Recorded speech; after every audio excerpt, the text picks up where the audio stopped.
কবি নজরুল ইসলামের একটা কথা ছিল কিংবা একটা লেখা এরকম ছিল, আমি জানি চিরজীবন আমাকে কাটতে হবে, কারণ আমি যে তোমাকে চেয়েছি।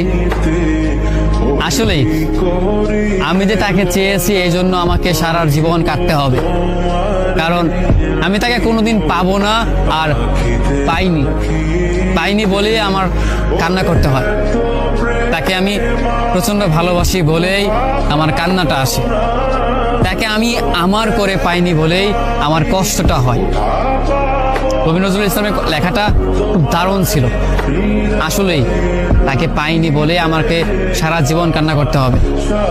যদি সে আমার এই ভালোবাসাটা বুঝতো, আমার এই অসীম ভালোবাসাটা বুঝে আমাকে একটু বলতো যে আমি অন্যদের মতো কখনোই তোমাকে ছেড়ে যাব না, তাহলে বিশ্বাস করুন পৃথিবীতে হয়তো আমার চাইতে সুখী মানুষ আর কেউ হতে পারতো না।